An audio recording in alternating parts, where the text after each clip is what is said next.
हरि ओम तत्सत। ज्ञान भक्ति चैनल में आपका स्वागत है। इस चैनल में हम ज्ञान भक्ति और सनातन धर्म का प्रसाद ग्रहण करते हैं। यदि आपने हमारे चैनल को सब्सक्राइब नहीं किया है तो कृपया अभी सब्सक्राइब कर लीजिए। धन्यवाद। हमारा दंडवत प्रणाम है ब्रह्मांडीय ईश्वरीय शक्ति को, हमारे पूजनीय गुरुदेव श्री स्वामी ज्योतिर्मयानंद जी महाराज को, सब संतों और शास्त्रों को और आप सब में विद्यमान परमेश्वर को। आज के सत्संग में हम गीता प्रेस गोरखपुर द्वारा प्रकाशित पद्म पुराण के सृष्टि खंड का श्रवण करेंगे। आज का अध्याय है पितृभक्ति, पातिव्रत्य, समता, अद्रोह और विष्णु भक्ति रूप 5 महायज्ञों के विषय में ब्राह्मण नरोत्तम की कथा। चंद्र ग्रहण के समय सभी दान भूमि दान के समान होते हैं, सभी ब्राह्मण व्यास के समान माने जाते हैं और समस्त जल गंगा जल के तुल्य हो जाते हैं। चंद्र ग्रहण में दिया हुआ दान और समय की अपेक्षा लाख गुना तथा सूर्य ग्रहण का 10 लाख गुना अधिक फल देने वाला बताया गया है। और यदि गंगा जी का जल प्राप्त हो जाए तब तो चंद्र ग्रहण का दान करोड़ गुना और सूर्य ग्रहण में दिया हुआ दान 10 करोड़ गुना अधिक फल देने वाला होता है। विधि पूर्वक 1 लाख गोदान करने से जो फल प्राप्त होता है वे चंद्र ग्रहण के समय गंगा जी में स्नान करने से मिल जाता है। जो चंद्रमा और सूर्य के ग्रहण में गंगा जी के जल में डुबकी लगाता है उसे संपूर्ण तीर्थों में स्नान करने का फल प्राप्त होता है।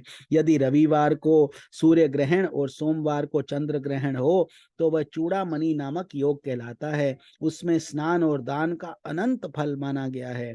उस समय पुण्य तीर्थ में पहले उपवास करके जो पुरुष पिंड दान, तर्पण तथा धन दान करता है वे सत्यलोक में प्रतिष्ठित होता है। ब्राह्मण ने पूछा, देव, आपने पिता के लिए किए जाने वाले श्राद्ध नामक महायज्ञ का वर्णन किया। अब ये बताइए कि पुत्र को पिता के जीते जी क्या करना चाहिए? कौन सा कर्म करके बुद्धिमान पुत्र को जन्म जन्मांतरों में परम कल्याण की प्राप्ति हो सकती है? ये सब बातें यत्न पूर्वक बताने की कृपा कीजिए। श्री भगवान बोले, विप्रवर, पिता को देवता के समान समझकर उनकी पूजा करनी चाहिए और पुत्र की भांति उन पर स्नेह रखना चाहिए। कभी मन से भी उनकी आज्ञा का उल्लंघन नहीं करना चाहिए। जो पुत्र रोगी पिता की भली भांति परिचर्या करता है उसे अक्षय स्वर्ग की प्राप्ति होती है और वह सदा देवताओं के द्वारा पूजित होता है। पिता जब मरणासन्न होकर मृत्यु के लक्षण देख रहे हों उस समय भी उनका पूजन करके पुत्र देवताओं के समान हो जाता है। पिता की सदगति के निमित्त विधि पूर्वक उपवास करने से जो लाभ होता है अब उसका वर्णन करता हूँ, सुनो। 1000 अश्वमेध और 100 राजसूय यज्ञ करने से जो पुण्य होता है वही पुण्य पिता के निमित्त उपवास करने से प्राप्त होता है। वही उपवास यदि तीर्थ में किया जाए तो उन दोनों यज्ञों से करोड़ गुना अधिक फल होता है। जिस श्रेष्ठ पुरुष के प्राण गंगा जी के जल में छूटते हैं वे पुनः माता के दूध का पान नहीं करता वरन मुक्त हो जाता है। वे अपने इच्छा अनुसार काशी में रहकर प्राण त्याग करता है। वह मनोवांछित फल भोगकर मेरे स्वरूप में ही लीन हो जाता है।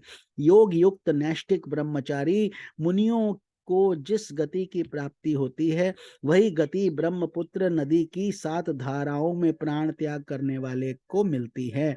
विशेषतः अंत काल में जो सोन नदी के उत्तर तट का आश्रय लेकर विधि पूर्वक प्राण त्याग करता है वे मेरी समानता को प्राप्त होता है।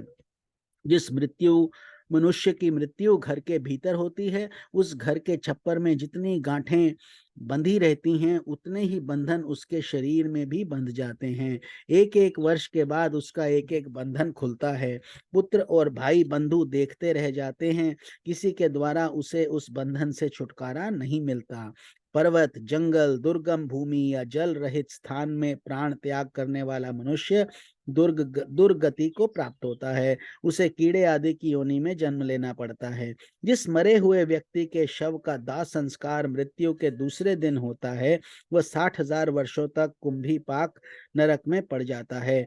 जो मनुष्य अस्पृश्य का स्पर्श करके या पतितावस्था में प्राण त्यागता है वह चिरकाल तक नरक के निवास में करके मलेच्छों की योनि में जन्म लेता है।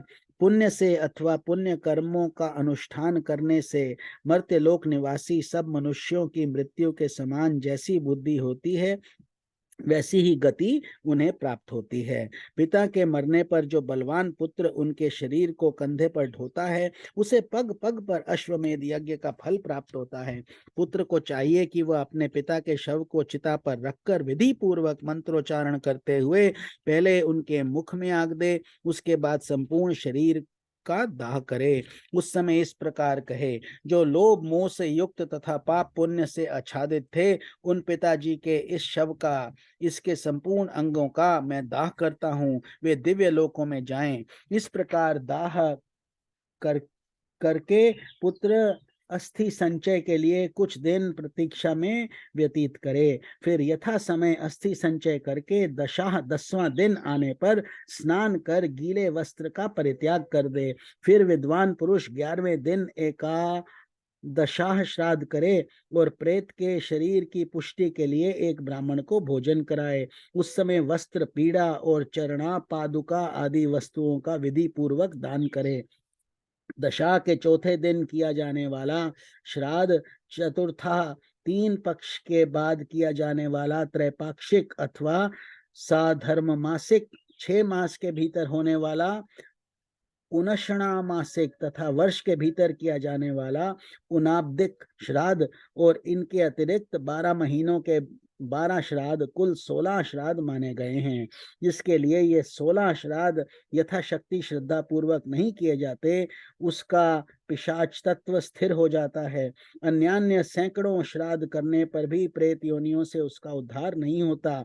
1 वर्ष व्यतीत होने पर विद्वान पुरुष पार्णव श्राद्ध की विधि से सपिंडीकरण नामक श्राद्ध करे। ब्राह्मण ने पूछा, केशव, तपस्वी, वनवासी और गृहस्थ ब्राह्मण यदि धन से हीन हो तो उसका पितृ कार्य कैसे हो सकता है?